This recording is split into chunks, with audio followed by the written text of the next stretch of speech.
Après 3 ans de travaux et quelques découvertes historiques, samedi dernier, Drincam a mis les petits plats dans les grands pour inaugurer son église rénovée. Nous avons commencé par rénover les soubassements de l'église qui donnaient des signes évidents de décrépitude.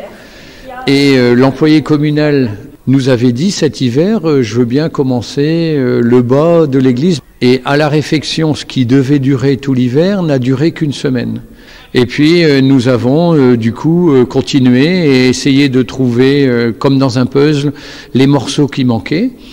On a trouvé le financement de la peinture, on a trouvé de quoi rejointoyer les murs qui montraient qu'il y avait des fissures partout, ce qui ne se voit plus aujourd'hui. Et en mettant tout ça bout à bout, on a réussi finalement à avoir une église qui tient la route, quelque chose qui fait l'émerveillement de tous les gens qui ont participé à cette inauguration aujourd'hui. Une rénovation rendue possible grâce à plusieurs soutiens publics, à commencer par celui du département. Le département du Nord et le conseil départemental a la volonté d'être proche des maires, d'être proche des habitants.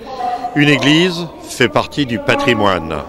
Et donc, le département est là. Nous avons une politique forte, proche des communes, pour permettre aux communes de se développer dans l'intérêt des habitants, parce que c'est les communes qui font le Nord. D'autres collectivités ont aussi répondu présent, parmi elles le CIVOM des Rives de la Ha et de la Colme. Exactement, on a participé de plusieurs manières, soutien technique, soutien en fourniture, soutien en matériaux, et puis nous avons souhaité, à la demande de Patrick Thor, maire de Drincam et de son conseil municipal, restaurer, remettre l'écusson qui a un lien particulier avec la famille de Cuypers de Gravelines, puisque Madame de Cuypers était l'épouse du gouverneur de Gravelines, et donc après elle s'est occupée de Drincam.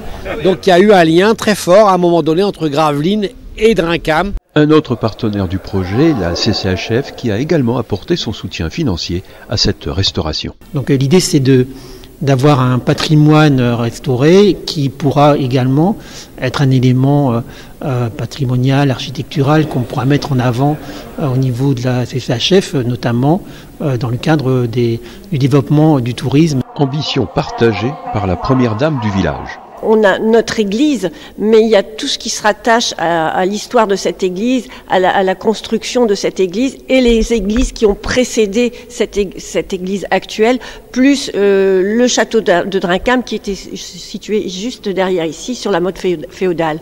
Et en fait, comme j'ai découvert un peu ici du mobilier qui est classé au patrimoine des monuments historiques, je me suis dit, il y a quand même des choses à dire, des choses à expliquer sur l'histoire et comment s'est construit Drincam. À Drincam, la restauration de l'église n'est qu'une étape.